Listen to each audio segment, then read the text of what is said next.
The champagne cork hit the ceiling of what used to be our apartment with enough force to leave a mark. I watched from the kitchen doorway as Marcus caught the bottle, foam spilling over his hands onto the hardwood floors I'd refinished myself 3 years ago. "To new beginnings," he shouted, and the cluster of his business partners cheered in response, their voices echoing off the exposed brick walls of the loft. They raised their glasses, oblivious to my presence in the shadows, treating my home like their personal celebration venue. I gripped my coffee mug tighter, the ceramic warm against my palms, and said nothing. The role I'd been playing for the past year and a half required silence, observation, and an almost supernatural level of patience. Tonight was testing all three.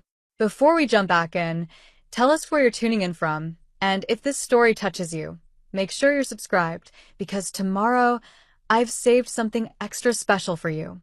"Marcus, man, you really lucked out," said Devin Chen, Marcus's co-founder and supposed best friend since college. He sprawled across my vintage leather couch, his Italian loafers leaving scuff marks on the armrest. "Breaking up with deadweight right when things are taking off.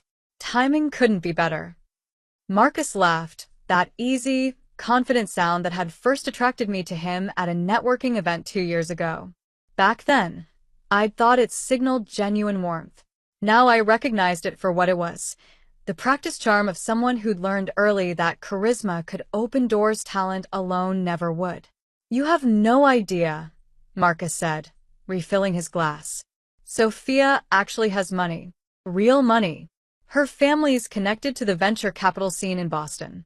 She's already making introductions that could triple our next funding round." My coffee had gone cold, but I took a sip anyway, using the motion to hide whatever expression might have crossed my face. Sophia Whitmore, 26 years old, Harvard MBA, trust fund baby with a taste for ambitious entrepreneurs. I'd received the full dossier on her 3 weeks ago, the same day Marcus had come home smelling of her perfume and lies. "Unlike some people who just drain your resources," added Thomas Park, their marketing director. He gestured vaguely in the direction of the kitchen, finally acknowledging my existence. "No offense, Lily." "None taken," I said softly, stepping into the light. I'd mastered this persona over 18 months, the struggling graphic designer, the supportive but ultimately unsuccessful girlfriend, the woman who couldn't quite keep up with Marcus's ascending star. I wore my costume well. Faded jeans, an oversized sweater with a small coffee stain I deliberately left visible, hair pulled back in a messy ponytail. The picture of someone trying but failing to maintain appearances. Marcus glanced at me with something between pity and irritation. "Babe, we're kind of in the middle of something. Maybe give us the room?" I nodded, playing the part. "Of course. I'll be in the bedroom if you need anything." As I turned to leave, I caught Devin's whispered comment to Marcus. "Seriously, how soon can you get her out of here? Sophia's not going to want to visit with your ex still living in the space." "Working on it," Marcus muttered back. "Lease is in both our names until the end of next month. Then she's gone." I climbed the stairs to the loft bedroom, each step measured and calm, though my mind was calculating, planning, refining. The bedroom door closed behind me with a soft click, and I immediately moved to the walk-in closet, pushing aside the rack of deliberately dowdy clothes to reveal the hidden door I'd installed during the renovation Marcus knew nothing about. The small office beyond was my sanctuary, my war room. 3 monitors hummed to life as I entered, password-protected systems that would erase themselves if anyone other than me attempted access. The screens displayed what Marcus and his partners would never see: real-time financial data, internal communications, and the intricate web of shell companies and investment vehicles that comprised my actual life's work. My phone buzzed. A text from Julian Reeves, my actual attorney, and the only person besides my accountant who knew the full truth. "Documents ready for signature. Board meeting confirmed for Friday 9 a.m. Should we proceed with Phase 2? I typed back quickly. "Proceed. It's time." On the center monitor, I pulled up the incorporation documents for Next Tech Innovations, the company Marcus thought he'd built from scratch. The company he'd pitched to me 18 months ago over coffee, his eyes bright with ambition and dreams, his presentation polished, but his business plan riddled with holes. I'd been intrigued despite myself. Not by Marcus initially, but by the core technology his team had developed, an AI-powered project management platform that could genuinely revolutionize how mid-sized companies handled complex workflows. The technology was brilliant. The business acumen behind it was kindergarten level at best. So I'd made a decision that night, one I'd questioned 1,000 times since. Instead of walking away or openly investing as myself, Lily Chen, the venture capitalist who'd made her first fortune by 28 and had been quietly building an empire ever since, I'd created an elaborate fiction. I'd contacted Marcus a week later through an encrypted email, posing as a representative of Prometheus Holdings, a venture capital firm that was actually just another layer in my network of shell companies. We'd offered seed funding, $2 million in exchange for 40% equity, with specific conditions about governance and decision-making that Marcus had been too excited to read carefully. The contract included clauses that gave Prometheus Holdings approval rights over major decisions, veto power over executive appointments, and the ability to call a special board meeting at any time. Standard stuff for VC deals, Marcus's lawyer had assured him. He'd signed without question. What Marcus didn't know was that I'd also bought out the early angel investors, consolidating another 15% of the company through separate shell entities. Between my various holdings, I controlled 55% of Nextech Innovations. I was the majority owner of the company my fiancé thought was his baby. Ex-fiancé, I corrected myself, looking at the engagement ring I'd placed in a small dish on my desk. He presented it to me 6 months ago at an upscale restaurant, got down on one knee, made all the right gestures. I'd said yes because by then I was too deep into the investigation I'd started. It had begun innocently enough. 3 months into our relationship, I'd noticed discrepancies. Small things at first. Expense reports that didn't match his stories about business dinners, meetings that ran unusually late, phone calls he'd step away to take. My instinct for patterns, the same instinct that had made me successful in venture capital, started triggering warnings. So I'd looked deeper. And what I found had transformed my interest in Marcus from romantic to coldly professional. He was cooking the books. Not dramatically, not enough to trigger immediate red flags, but steadily and systematically inflating user numbers, manipulating engagement metrics, and misrepresenting revenue projections to potential investors.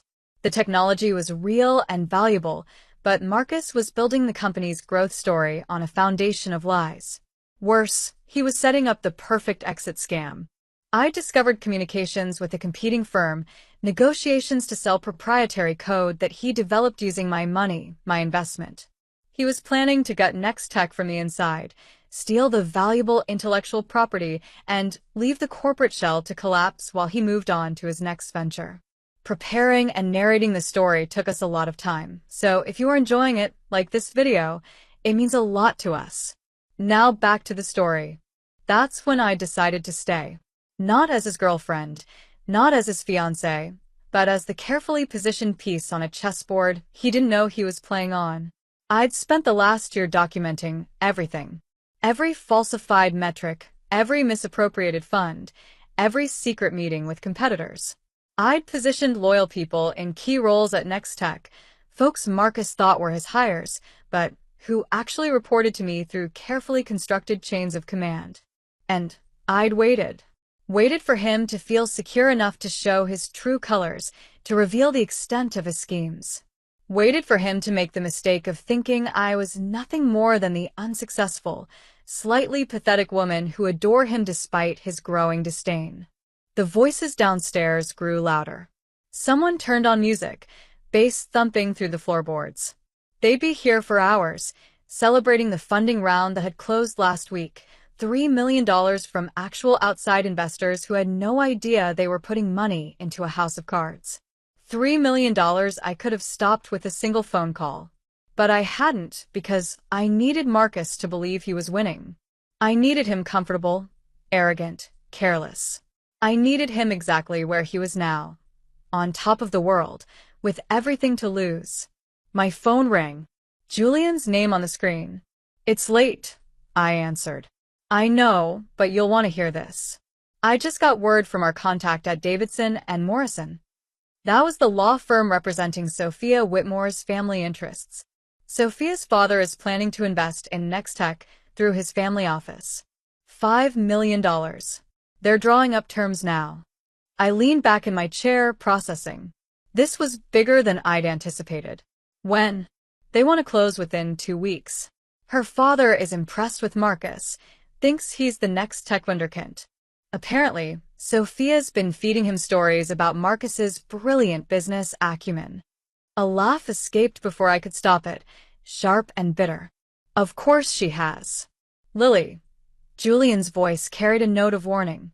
"If they put in $5 million and then we expose Marcus's fraud, the Whitmore family will come after everyone. They have resources to fight for years." "They won't need to fight," I said calmly, "because Nextech is a sound company with real technology and genuine potential. Once Marcus is removed and proper management is installed, it'll be worth every penny they invest and more." "You're sure about this?" Was I sure?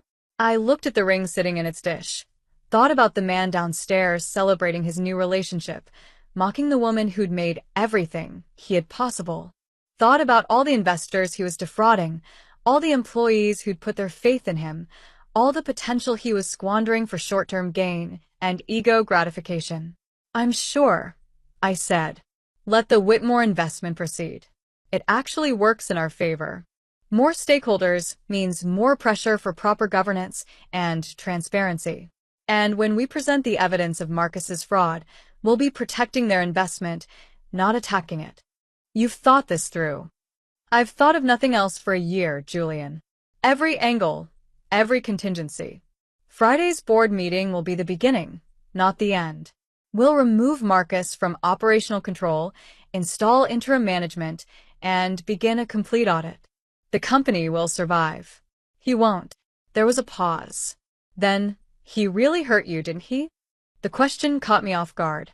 Julian and I had worked together for 5 years, but we kept things professional, boundaries clear. This was the first time he'd acknowledged the personal dimension of what I was doing. "He made a mistake," I said finally. "He assumed that because I acted weak, I was weak. Because I seemed to need him, I actually did. He confused the role I was playing with who I actually am." "And who are you, Lily? Because sometimes I wonder if you even know anymore." I ended the call without answering, because I wasn't sure I had an answer.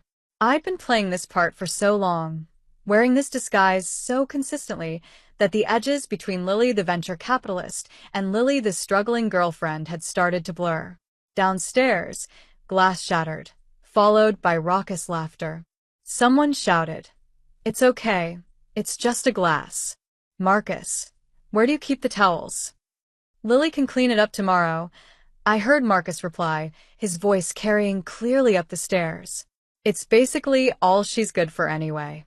More laughter. I recognized the voices.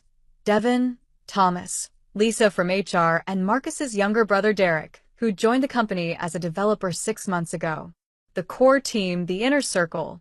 They were all there, celebrating in my home, drinking my champagne, mocking my carefully constructed persona. None of them knew that Derek's hiring had only gone through because I'd approved it. That Lisa's HR policies were actually the ones I developed through an outside consulting firm. That every major decision they'd made in the past year had been subtly guided by the systems I'd put in place. I returned to my monitors and pulled up the shared calendar for Nextech Innovations. Friday's board meeting was marked with a simple title, Q3 Review and Strategic Planning. Marcus had no idea it would be anything more than routine. I began drafting the agenda that would actually be followed. Presentation of financial audit findings.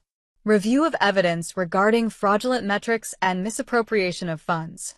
Emergency vote on executive leadership. Installation of interim management. Discussion of criminal versus civil responses. My fingers hesitated over the keyboard at that last item. Criminal charges would mean police, publicity, potential prison time for Marcus. Civil action would be quieter, more controlled, but possibly less decisive. I still hadn't decided which path to take. A notification popped up on my right monitor. Security footage from the nanny cam I'd installed in the living room, disguised as part of a decorative bookshelf. I'd been recording every gathering Marcus held in the apartment, building a library of evidence showing his behavior, his real attitudes, his casual cruelty. I watched him now on screen, standing in the center of the room like a king holding court. He'd gained weight since we'd met, success and excess showing around his middle despite his expensive gym membership. His hair was professionally styled, his clothes designer labels I'd bought him for his birthday. Even his confidence was something I'd helped build, encouraging him through early setbacks, celebrating small wins, making him believe in his own hype. I'd created a monster, I realized. Not intentionally, but through my deception. By hiding my true self, by pretending to be someone who needed him, I'd enabled his worst qualities. The Marcus I'd met 2 years ago had been ambitious and occasionally thoughtless, but not cruel. The Marcus on my screen now, mocking me to his friends, planning to discard me like garbage, was someone I'd helped shape. The thought should have brought guilt. Instead, I felt only a cold clarity. Whatever Marcus had become, whatever I'd contributed to that becoming, didn't change what he'd chosen to do. The fraud, the theft, the betrayal, those were his decisions. My phone buzzed again. A text from an unknown number. Miss Jen, this is Margaret Wu from Blue Sky Ventures. We met at the Stanford Tech Conference last year. I've been tracking next tech innovations, and I'm very interested in discussing investment opportunities. Would you be available for coffee this week? I stared at the message, my mind racing. Margaret Wu was a major player, known for identifying unicorns before they achieved escape velocity. If she was circling next tech, it meant the technology was generating serious buzz in the VC community. It also meant the pressure was mounting. More investors, more attention, more people whose money would be at risk if Marcus's fraud came to light. I needed to act soon, before the house of cards got too large to safely collapse. I typed back. Friday afternoon would work. There's something you should know about Nextech's ownership structure that might interest you. Her response came almost immediately. Intriguing. 2 p.m. at Café Le Minute. See you there. I set the phone down and allowed myself a small smile. Margaret Wu didn't know it yet, but she was about to become a very useful ally. The venture capital community was small, interconnected, and fiercely protective of its reputation. Once word got out that Marcus had been cooking the books, he'd be toxic. No legitimate investor would touch him for years, possibly ever. The sounds from downstairs were starting to wind down. I heard people saying their goodbyes, the shuffle of coats being retrieved, car keys jingling. Marcus's voice, playing the gracious host, thanking everyone for coming, promising big things ahead. I waited until the apartment fell silent except for the sound of Marcus moving around, cleaning up. I knew his patterns now, knew he'd spend 30 minutes putting things roughly in order before giving up, and leaving the rest for me to handle in the morning. True to form, I heard his footsteps on the stairs about 30 minutes later. I'd already closed my hidden office, returned to the bedroom, and positioned myself in bed with a book, playing the part of the patient girlfriend waiting for him to finish his important business. He entered the bedroom, loosening his tie, and I could smell the whiskey on his breath from across the room. His eyes found me with a mixture of irritation and something uglier. You could have helped clean up, he said. You told me to give you space, I replied quietly, keeping my eyes on my book. He made a dismissive sound and headed to the bathroom. I heard water running, the electric toothbrush, all the mundane sounds of a person getting ready for bed. When he emerged, he didn't look at me, just climbed into his side of the bed and turned off the light. We lay there in darkness, inches apart but separated by a canyon of secrets and lies. His breathing gradually evened out into sleep while I stared at the ceiling, my mind spinning through scenarios and contingencies. In 4 days, everything would change.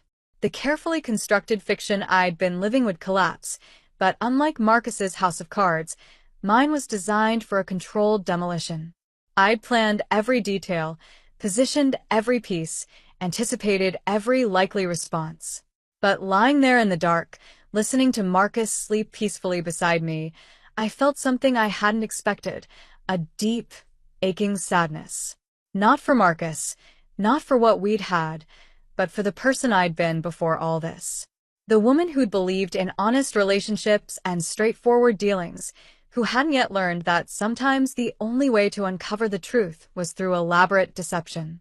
I'd started this as an investigation into potential fraud. It had become something else entirely, a complex performance where I'd lost sight of where the character ended and I began.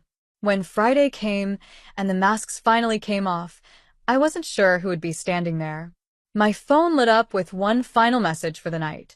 This one from Sarah Torres, my operations director at the venture capital firm I actually ran, the business Marcus had no idea existed. Team briefed and ready. Press release drafted. Legal team on standby.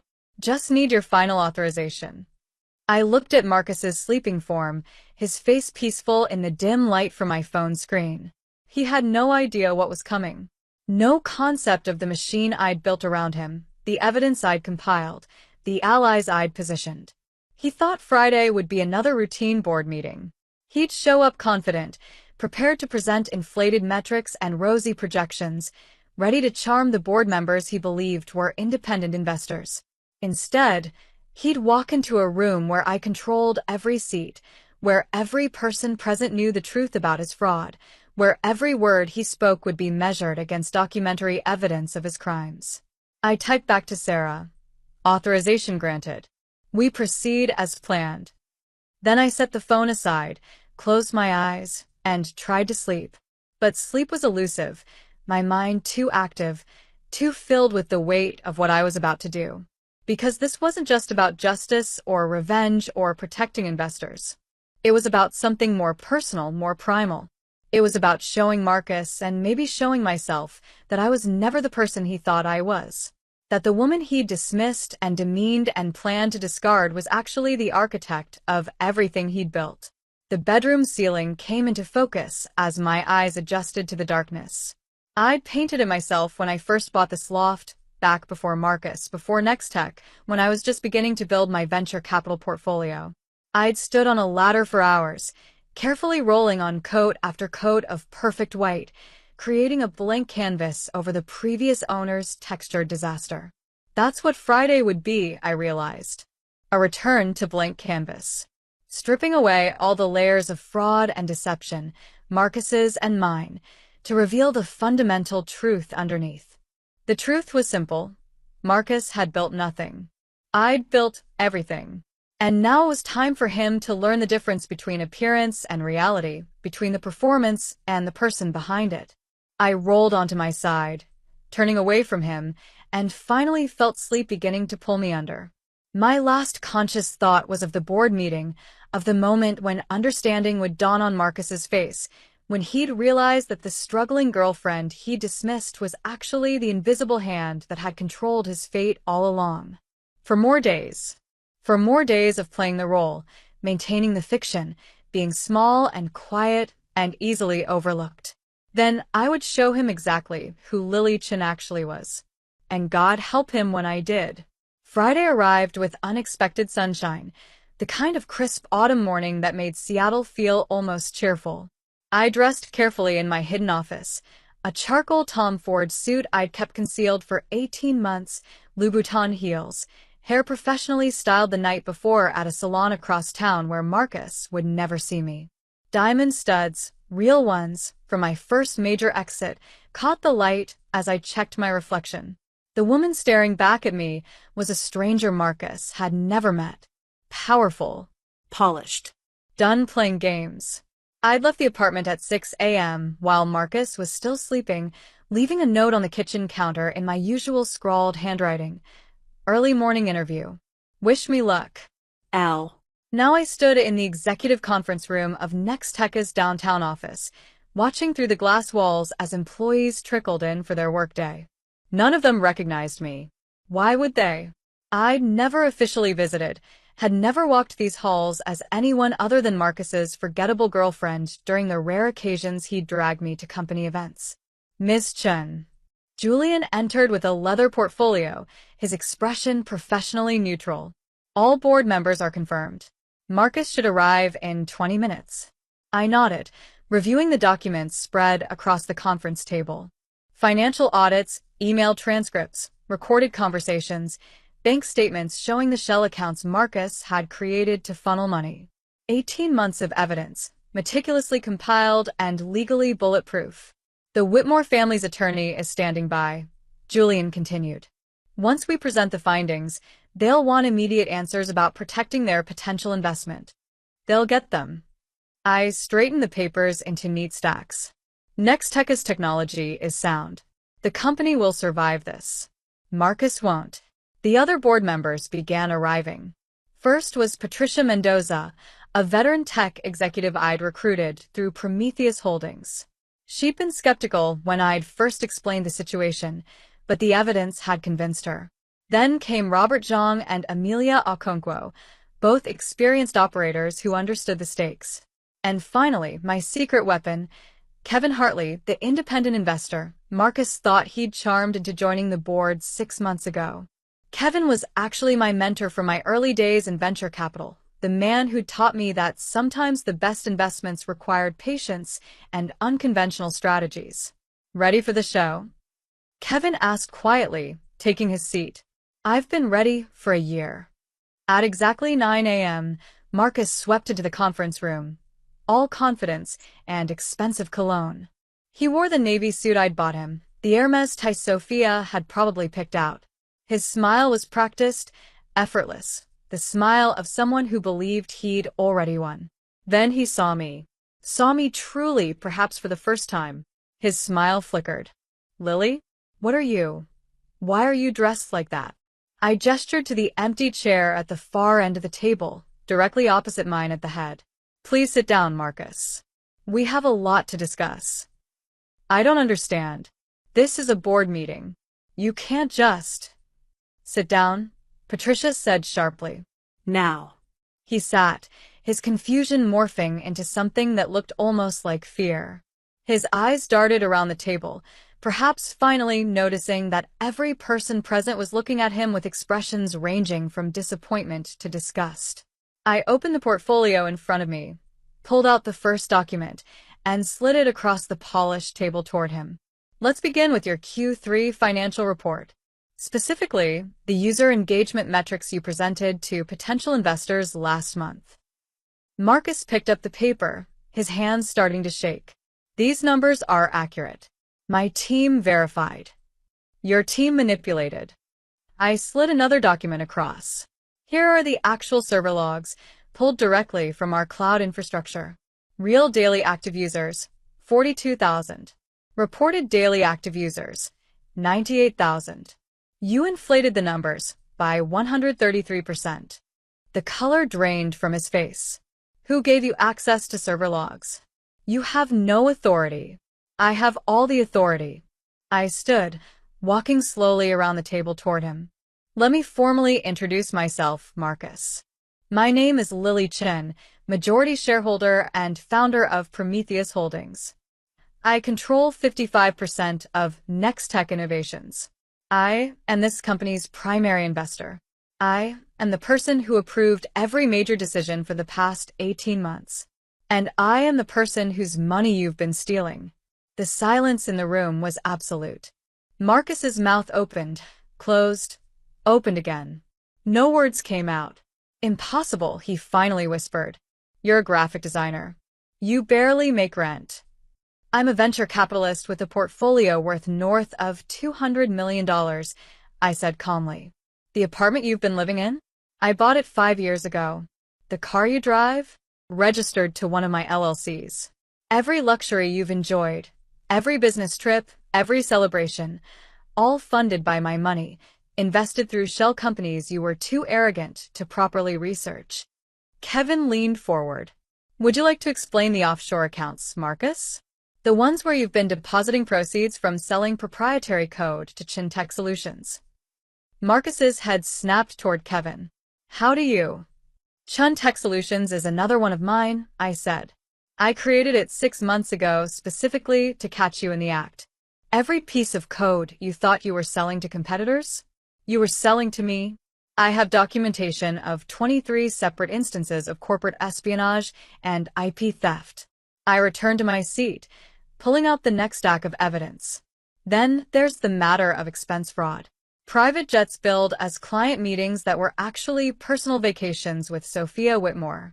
Hotel suites in Miami charged to the company while you were supposedly at tech conferences in San Francisco.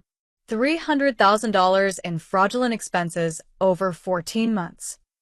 This is insane, Marcus said, but his voice had no strength. You can't prove. I can prove everything. I gestured to Julian, who opened his laptop and projected the first image onto the conference room screen. Marcus and Sophia on a yacht in the Caribbean, date-stamped during what he'd claimed was a sales meeting in Austin. I hired investigators. I have photographs, credit card receipts, witness statements. I have everything, Marcus. He slumped in his chair, the fight visibly draining from him. Why? He asked quietly. If you had all this money, all this power, why did you pretend to be someone else? Why did you lie to me? The question hung in the air. Everyone at the table was watching me now, waiting for my answer. Because I wanted to see who you really were, I said finally. I'd been burned before by men who loved my success more than they loved me. So when we met, I decided to present myself as someone ordinary. Someone who needed you rather than the other way around. I wanted to know if you could love me without the money, without the status, without any benefit to yourself. And I failed the test, Marcus said bitterly. Spectacularly. I opened the final folder, pulled out a single sheet of paper. This is your termination letter. Effective immediately, you're removed as VP of Operations. You're banned from company property.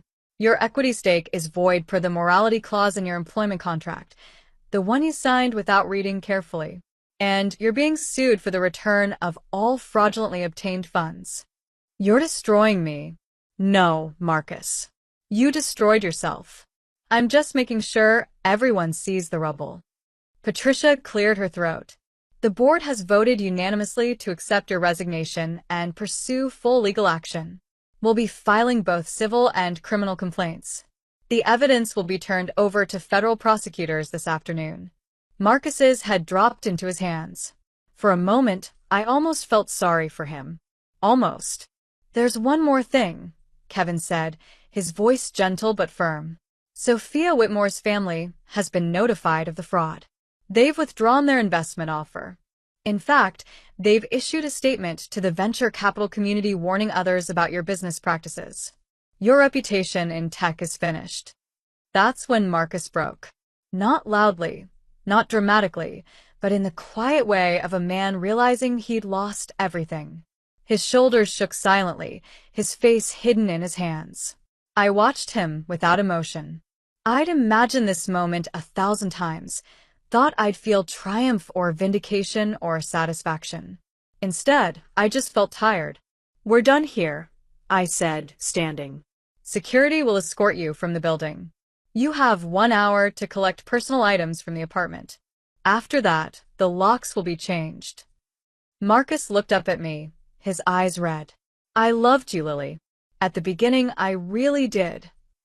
Maybe you did, I acknowledged. But you loved your own ambition more. And when you had to choose between being honest with me and advancing your career, you chose yourself. Every single time. He had nothing to say to that. Security appeared at the door, 2 professional guards who'd been briefed on the situation. They waited patiently as Marcus stood on shaking legs and gathered what remained of his dignity. At the door, he paused and looked back. Was any of it real? Did you ever actually care about me? I considered lying, considered offering him some small comfort. But I was done with deception. I cared about the person I thought you might be, I said. I was wrong about who that person was. They led him away.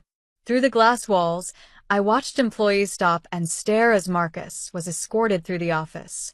The whispers would start immediately. By afternoon, everyone would know. The board members stood, gathering their materials. Patricia approached me, her expression thoughtful. That couldn't have been easy. It was easier than living a lie, I replied. After they'd left, I stood alone in the conference room, looking out over the city.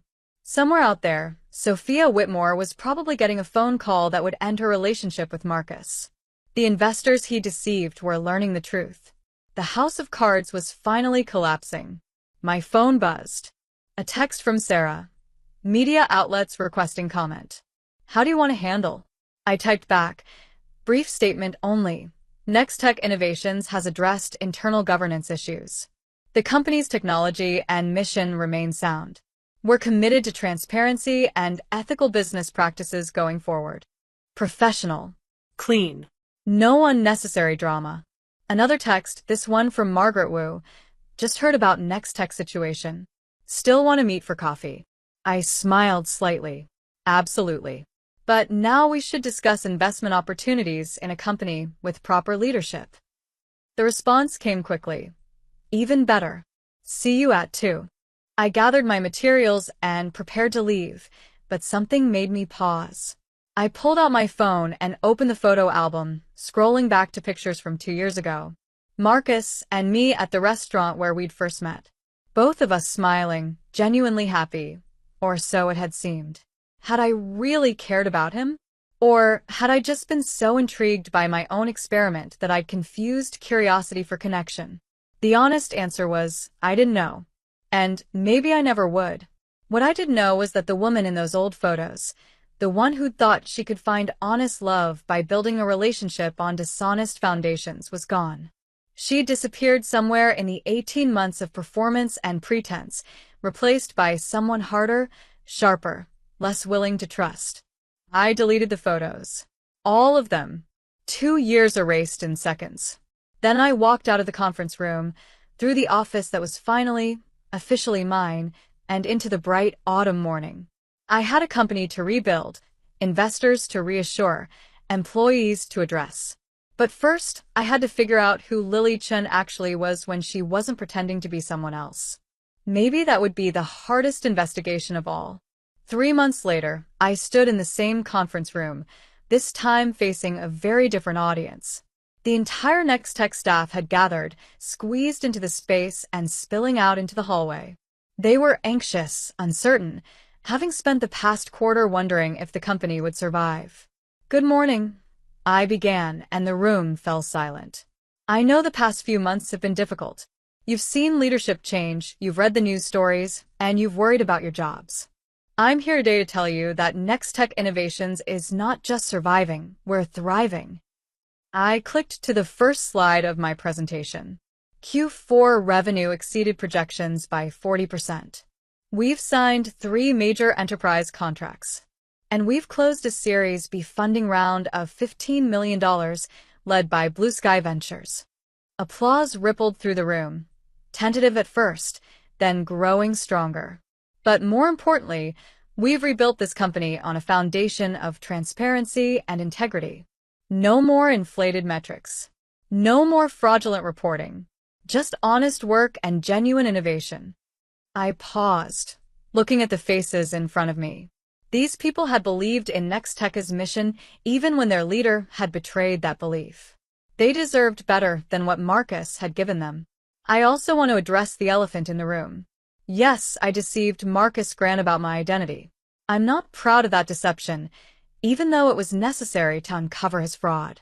Going forward, I commit to leading this company with complete honesty. You deserve to know who's making decisions and why. More applause, warmer this time. We have big plans for 2026. New features, new markets, new opportunities. And I promise you this. Every success we achieve will be real, built on actual work by actual people doing actual innovation. After the meeting, I found myself back in my office, the CEO's office now, no longer hidden behind a secret door. The space was bright, modern, filled with the energy of a company finding its footing. My phone rang. An unknown number. This is Lily. Ms. Chen, this is Detective Rodriguez with the Seattle Police Department. I'm calling about the Marcus Grant case. He's agreed to a plea deal. Full restitution, 18 months minimum sentence, 5 years probation. I absorbed the information quietly. Thank you for letting me know. He asked me to pass along a message. He said to tell you he's sorry. And that you were right. He chose wrong. After hanging up, I sat for a long time, watching the city through my window. Marcus would go to prison, would pay for his crimes, would spend years rebuilding a life he destroyed through his own choices. And I would move forward, running the company I'd saved, building something real from the ashes of deception. The woman I'd pretended to be, struggling, dependent, easily dismissed, was gone forever. The woman I'd always been, strong, capable, fiercely intelligent, was finally visible. I'd started this journey wanting to test whether Marcus could love me without my success. In the end, I discovered something more important. I didn't need anyone's love to validate my worth. I had my own power, my own empire, my own path forward. And that was more than enough. My phone buzzed one final time. A text from an unfamiliar number. Hi, Miss Chen. This is Robert from accounting. Just wanted to say thank you for saving our jobs. My daughter starts college next year, and I thought I'd have to withdraw her. You're a hero. I stared at the message for a long moment, feeling something shift inside me. Maybe the point of all this hadn't been revenge or vindication after all. Maybe it had been about protecting something worth protecting, about ensuring that good technology and good people didn't get destroyed by one person's greed. I typed back, "Thank you, Robert. Let's build something great together." Then I put the phone away, opened my laptop, and got back to work. The performance was over. Real life could finally begin. Up next, you've got 2 more standout stories right on your screen. If this one hit the mark, you won't want to pass these up. Just click and check them out. And don't forget to like, subscribe, and turn on the notification bell so you don't miss any upload from us.